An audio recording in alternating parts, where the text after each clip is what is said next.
Found one, guys. It's the first one this morning. Cause I'm tell you, it's been tough. Well, I get choked up in the mornings. I've been blaming it on power washing, and I did power wash again this week, Thursday. And you stir up a lot of garbage when you power wash. All that mold off the houses and everything. There you go. That's a nice fish. We'll put him on this side. This is the brim color chartreuse tail. All right, it's one of the tail colors. And my idea this morning, since it was, gosh, that water's hot. Since it was, see how cloudy it is? It's use colors with chartreuse on them. Okay. Now I don't know how many colors I'm going to use, and the brim color. The brim color by itself in this Tadpole Junior is excellent when it's cloudy. Okay. Because it's dark. It's a dark color, being brim, right? Now, that's something we don't think about a lot of times. Let me get back to we got a current going this morning too, guys. Is that what's the best color to use when it's cloudy? Well, chartreuse is always a good choice. All right. Dark colors are a good choice. Brim, wipeout, Junebug. All right, they show up better for them in the water than a real light color. Now, if you got crystal clear water, you can change that some, okay?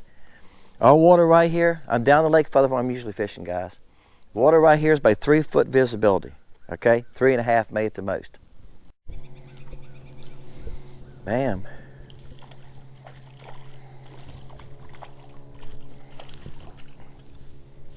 Caught another one, guys. The trouble I'm having, like I said, they're running current this morning now. I knew I was going to have to fight current when I put my boat in the water this morning at our subdivision. For y'all that's just watching, I live in a waterfront subdivision. And I knew this morning that when I put the boat in the water, the lake was down. Now, when it's down 6-8 inches, that means they've been letting water out of the Gaston Dam making current. And when they do that, very seldom they let water out of the Kerr Dam at the same time, which is above us. So now they're letting the water out of the Kerr Dam, all right? If you think about it, it makes sense. They use that same water. They're letting that water out of Kerr Dam, filling this lake back up 6 or 8 inches, making current. Then they're going to stop and wait a little bit, then they'll let it out the other end. They use that same water twice, right, to make current. Because we have power generators at both ends. So we have a current flow right often. Now it's slowed down some now, which is good. But when I first came out here, it was not flowing, it's flowing hard. When it's flowing hard, to where your trolling motor's running constantly all the time to keep you in a spot, the fish will move back against the bank. When I got here, the fish were back against the back of the dock. I went around the side of the dock trying to get to them. And it's very tough, because when you throw back under, the current just brings your bait back out pretty fast, right? So the crappie will get out of the way of the currents, what I'm telling you, when the current's flowing. They're repositioned on the docks. Now that the current's slowed down some, they'll pull them back out. So maybe I can catch a few of them. See, my bait's down here now. Look here. See, I threw right there, if y'all was watching. See, look, it's down here now. Bam. Smaller one. Now, I switched baits and colors on y'all, because I'm using a few baits with chartreuse in them. That's my gig this morning. Can we catch a few fish on a cloudy morning? Okay, look.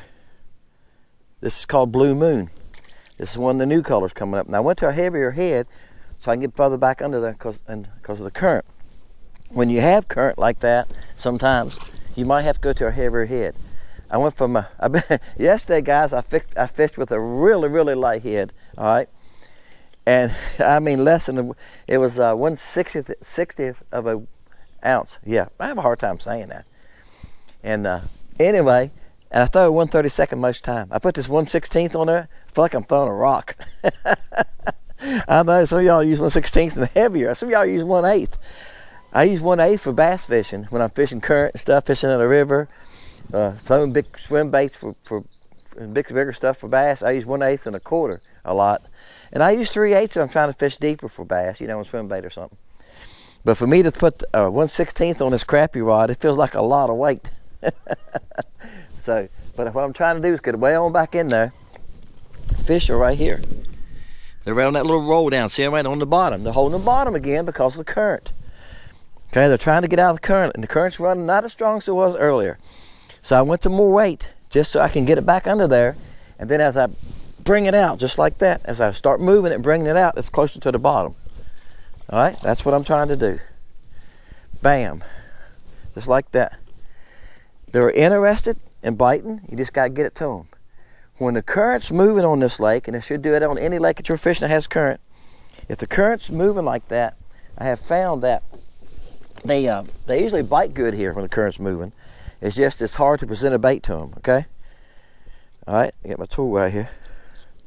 He's not hooked bad. All right. Oop, I just pushed it down in his mouth, fella. You ever do that? I unhooked him. All right, got it. There it is. All right, that was the blue moon color. I unhooked him, and then when I unhooked him, it went down further. But I don't think it hooked back that time. It was just stuck there. That little tool was a neat little tool. All right.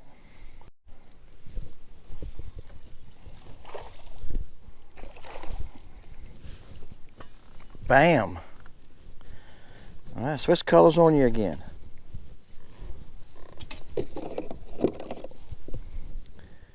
They're getting hard to get to here. That's a nice fish right there. He's got a mark on him. He's a good 10, 10 and a half. All right, this is the limeade color. This is a lot of y'all been ordering limeade lately. It's a good all-around color. It's got a chartreuse belly. Got that lime. This lime by itself would also be a good color on a real cloudy day. All right, let's see if we can come up with maybe another color, something a little different. Let's go to a smaller bait. It's acting like a bass, ain't like a crappie. Yep. Long distance release. Yeah, you don't get them all in. That's okay.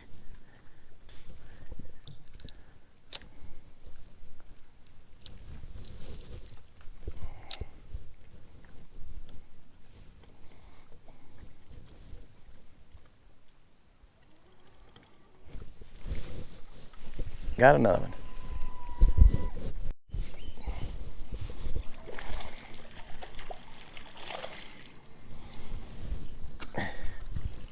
Guys, I done lost 3 fish in a row, so I'm going at this one. I don't know why I don't know if they're just not committing hard on it, or I'm not getting hook set, but I got that one. And I changed same color. I'm using the same color that I lost the fish on, but I changed body shapes. I was throwing a willowtail. I thought, well, let's change body shapes. So I went to the Tadpole Junior. See you there? And sometimes the body shape will make a difference. Oh, I just pulled his tail off, guys, because I squeezed it with my hand. There you go. I squeezed the tail and pulled on the tail with my hand, and I pulled it off. Now, somebody said that a lot of you bait companies, when you do the tail colors, they'll fall off. And I said, so far in my bags, I haven't found any. Y'all might have found one or so that fall off. Because y'all know I cut the tails, put them in the mold, then I put them together. If one falls off, just put a drop of super glue on it. And you can do that to it, okay? All right, and that'll do it. Because remember, I started with this one, right? And so you can see it smelted together good. But it depends on how hot that plastic is. And I get it hotter than I usually do when I'm doing that. All right, I'm going to come up with, let me dig around here and see if I can come up with another color. Bam. Somebody just placed an order on Lake Country Baits. Thank you. I heard my phone. I know the sound on my phone when I get an order. I get y'all's emails, of course, and I get your comments from YouTube on my phone, and I get bait orders on my phone. And I got to set up for a different sound, right? Bam. There you go. All right. All right, guys. I'm going to make that the last one. This was on Blue Boy with a chartreuse tail. Oh, y'all knew that was coming. Good color. I have quite a few baits with chartreuse tails on the site. Check them out. Hope this gives you an idea sometime you're out there fishing and you're struggling a little bit, or you want to catch a few more of what you're catching, you're going like, I need to change something up. I do that all the time, guys. If I'm fishing, I'm trying to change up. Anytime you got a cloudy day, or if you got some stain to the water, you're not going to beat chartreuse. And you can use a chartreuse tail bait, or I'm going to show you something I carry with me. Bam. And yes, I have used it. It works fine. Sometimes I'm out there and I got a bait that I'm using, like if I wanted to use this June bug pearl belly willow tail, and I said it needs a chartreuse tail. Sometimes I'll just do the very tip of it. And will it make a difference? Yes. Bass fishing, guys, I've caught many a bass on lizards in the spring. Take a green pumpkin, a pumpkin seed lizard, chartreuse that tail, and you start catching more fish sometimes. Don't be afraid to customize. I say this a lot in my videos. Don't be afraid to change your bait or customize it. Okay, somebody was just telling me on the site the other day that they were taking a Senko, cutting the back end of a Senko off, splitting it in half, making a bait out of it, and catching crappie on it. Yeah, I've heard of people doing stuff like that, and it works. They make a mold for that, guys. Jacob's Molds has one, and I think it's 1 inch and 1.5 inches long, a Senko just for crappie, okay? So it's going to look something like this, right? That's what it's going to look like. Fish with that by itself. Should I try that? All right, maybe, you know what? After this video, I'm going to try this by itself. You know, here's what I'm going to do. I'm going to take this tail, and I'm going to cut it off right there like that. All right? And I'm going to see if I can catch a fish just on that. We'll try it. But anyway, they make those, because I've never fished with those.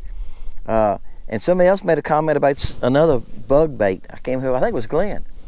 And I've looked around, and they make one called a stonefly that has a bunch of legs and 2 little tails.